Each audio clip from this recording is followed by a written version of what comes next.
think of this young Milwaukee team? Kind of one of those clubs that they're on that bubble where they could be a playoff team, they could be another year away, but they got a lot of young talent, kind of building towards something bigger.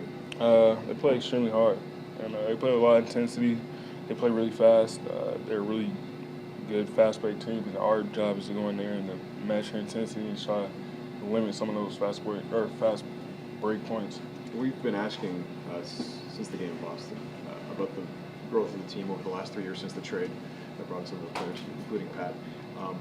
And the question was asked to DeMar that 3 years ago, would you guys have won that game like you did against the Celtics? What do you think about the way this team is meant to be made up now? When you go into a division rival, you guys go down by halftime, but you're able to kind of adjust your defensive game and come back.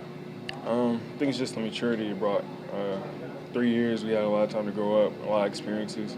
We went to the playoffs, learned a lot there, so we know what it takes, to win. And I think, we're really just trying to, I would say, just grow up a little bit more and play with more consistency and play together and really just work hard every night.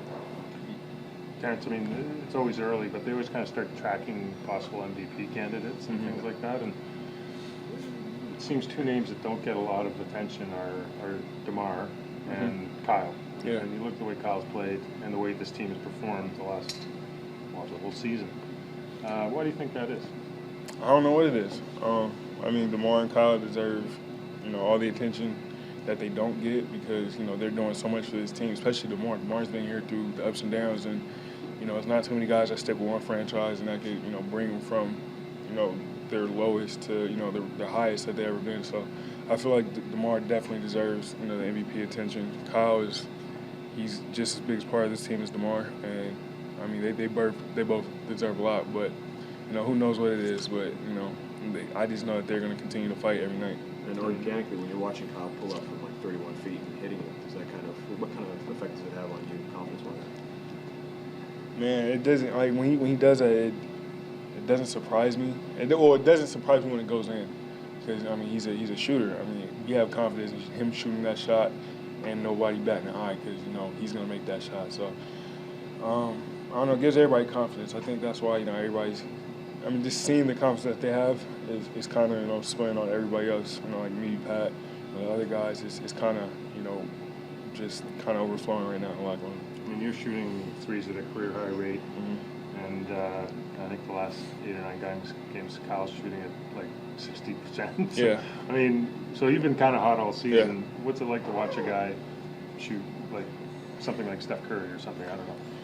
I mean, it's not surprising. I'm not surprised. Like, it's not like, dang, Kyle. It's just like Kyle's being Kyle. So, I mean, it's not like we're surprised when we see him do it. One last thing on Milwaukee. How much of a change have you noticed in Giannis Antetokounmpo in terms of what you saw in the first game versus even the last couple of seasons? He's just a one-man fast break. Like, I mean, for a guy that tall, with his length, to control the ball and be as fast as he is and get to the rim the way he does, it's a sight to see. So, hopefully we can slow him down. Have you seen Parker develop a little bit this year? Yeah, for sure. He's a one-man fast breaker himself. He seems to be, a little more athletic than he was in the previous seasons. At least I've seen him. So he's growing as a player.